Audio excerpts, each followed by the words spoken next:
born in Boise, Idaho, and yeah, Idaho.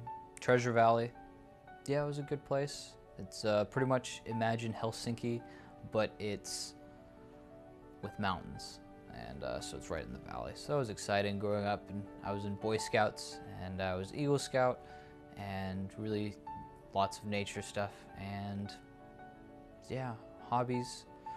I always was inspired by Star Wars because that for some reason was the only movie like series that we were allowed to because my dad enjoyed it so much, and so I always wanted to build like my own C-3PO or whatever R2-D2, but now we have like way cooler stuff than that.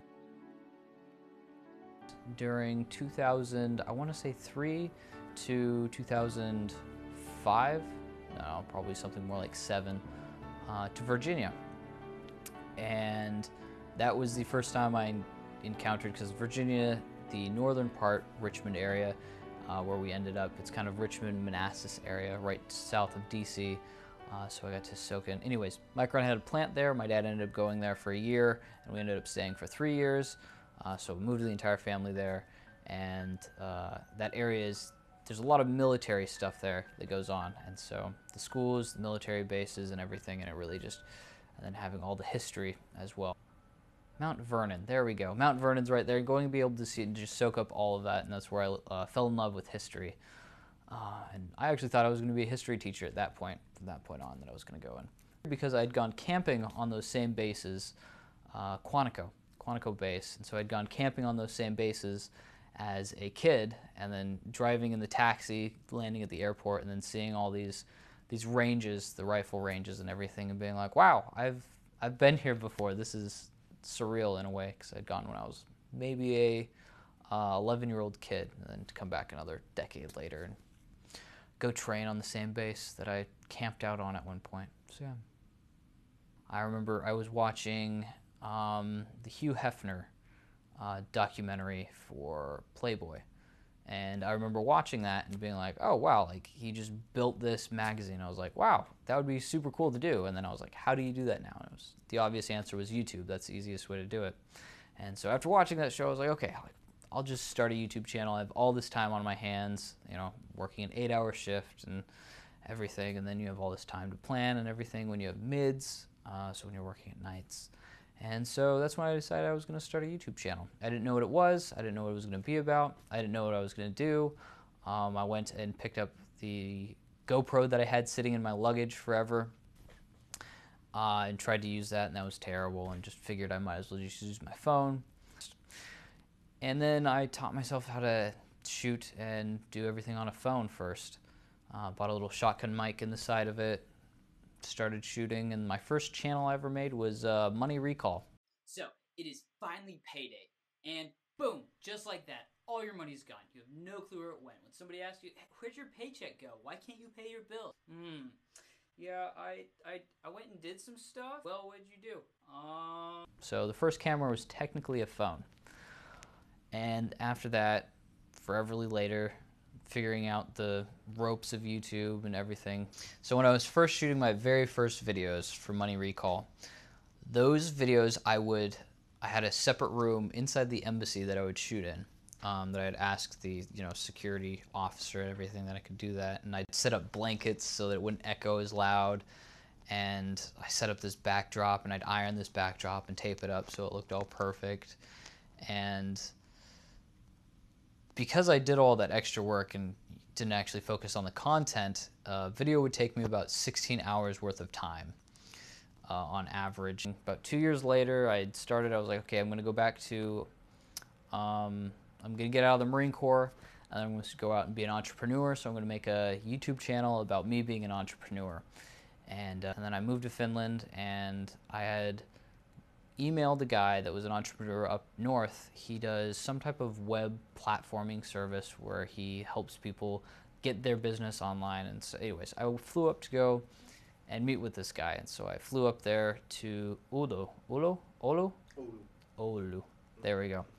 And met this guy.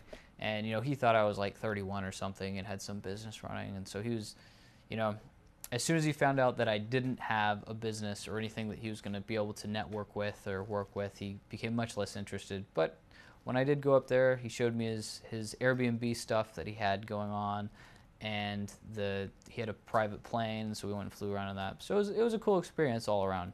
But while I was there, he was like, "Why are you like trying to learn Finnish at all? Like, just go and be the spokesperson for somebody's business that wants to reach English-speaking people." And I was like, "Oh, well, that's actually a really good idea. Why don't I just do that?" And in order to do that, I needed to have a better camera, because I knew that if I was being like, "Yeah, I'll be the spokesperson to make your videos and stuff," and all I had was an iPhone, they probably would not take me very seriously. And so I went out and bought the 600D, started learning with that, and that's how it began. What is your goal now as a YouTuber?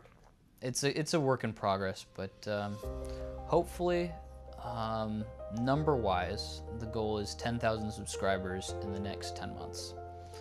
So, well, I would really like to start branching out and just start traveling and being able to do that. The whole on the road, making content, going where I want.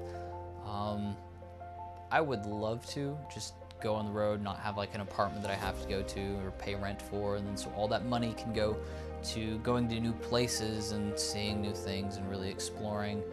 It's been a little bit more annoying for me since I was in the military, and you get the orders where you go and you get maybe a month worth of time off where you get to go do your own things. New YouTubers or people starting out.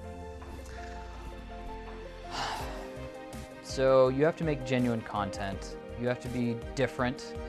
You have to upload. You have to not be afraid of speaking.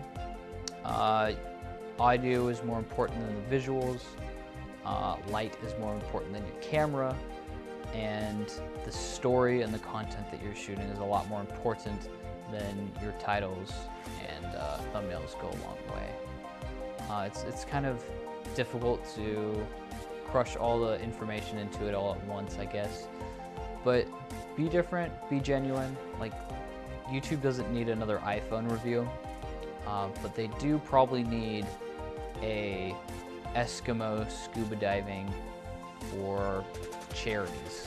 Like, there's probably not many of those out there. So if you go and do that, you will probably be a lot better off and be more noticeable than somebody who's doing iPhone reviews. So be different. That's really what it comes down to. Be different and make genuine content. And then I guess another really good tip I give anybody that's starting out is make your first 100 videos as fast as you can.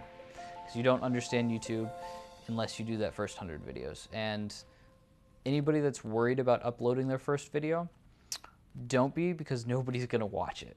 You will get 15 views on your first video if you're lucky. So don't be afraid. And then when you don't see the views coming in, it's not that big of a deal. Because if you see 100 people have watched your video, if you sit there and imagine speaking in front of 100 people, you'd probably be terrified of that. So it's a pretty cool opportunity that's there.